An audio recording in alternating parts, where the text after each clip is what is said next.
Hello and welcome to the GiraffePad product tours. In this fourth episode, I will be guiding you through the event pages, which are part of the learning journey in your GiraffePad programs. So events are for any live session that you run. So that could be a coaching session, could be a workshop, could be a learning event, all the way through to webinars. And essentially, it's a live event page for your in-person events or your virtual events, and all of the information that you want to share with your learners in advance to make sure they turn up ready, prepared to make the most of that particular event. So as you can see in this learning journey here, we've got three different items in this section: a questionnaire, an activity, and an event. And just so you're aware that you don't have to have the sections in your learning journey, you can just list all of the different items in there. If you want to add a section, it's just this orange button on the top right by the learning journey here, add a section, and that allows you to break up the learning journey into the modules and name them as you choose. So in order to add an event into your learning journey, you use this orange button here that simply says add. Click on that and you'll see it gives you the three options. We're going to select event. And then it gives you the event details page to create that event in your learning journey. You can add a title in here. It will give you a drop-down list of any of the trainers that are associated with your account to choose who is going to be facilitating this event. You can select the start date and end date, the start and end time. And as we move down, you can see you have the option of sending a reminder email. So for example, if this event is scheduled for 2 months in advance, you can choose to send a reminder email, either 1, 2, 3, even a week beforehand. You can choose no reminder email, but if you want to just drop that little reminder email in there, with you not having to remember to generate that, you've got that automation on the event page.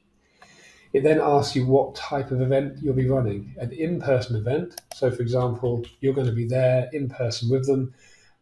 If you put the address in here and choose somewhere, it'll automatically populate the Google Maps for you. Okay. If you're running anything other than a Zoom meeting and it's a virtual event, you choose the virtual event option here and you paste in here the online address for that meeting. So the Teams link, the Google Meet link, the WebEx link, the Butter link, whichever virtual platform that you might be using at any point in time. And if it's a Zoom meeting and you have integrated your Zoom account with your GiraffePad account, you select the Zoom meeting. You don't even need to go into your Zoom account. You've got all the usual settings that you want to select here. And the only thing to remember for Zoom sessions is when they're integrated, you do need to create a meeting passcode, but it's just a random code.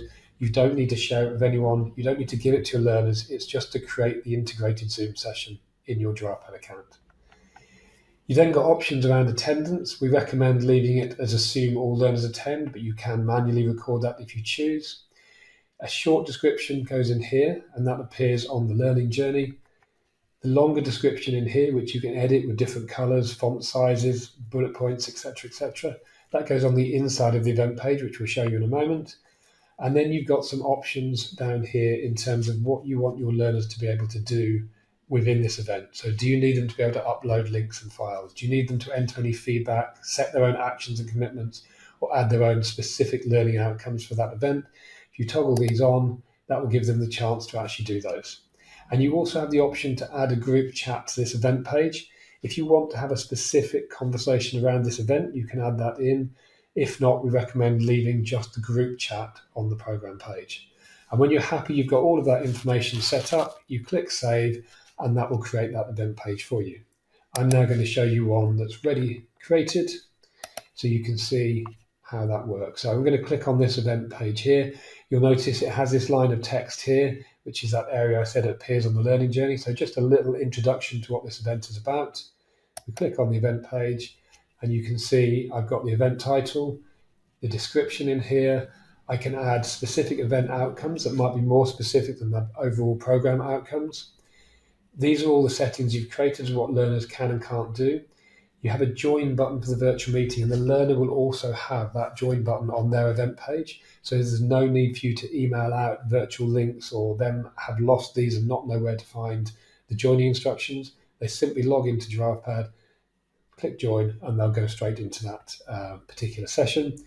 You can add resources before and after the event. So whether you want to add handouts in advance or pre-learning, or you want to upload a recording of a session afterwards, or photos of the flip charts, for example, all of the curated resources for this specific event can be stored there. And you have your list of learners attending this event on the left-hand side here.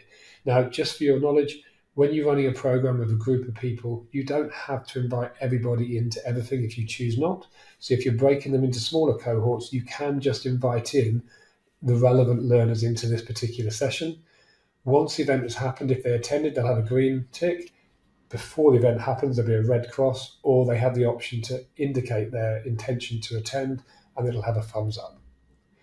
So to recap, you have live sessions, in-person or virtual, a specific homepage for that particular event as part of the wider learning program that you've created.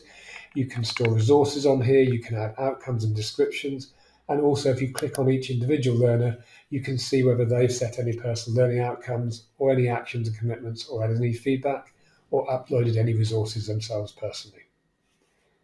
So these are the events as part of your learning journey. And in the next episode, we'll talk you through the activities that you can create. And the one after that will cover off the questionnaires.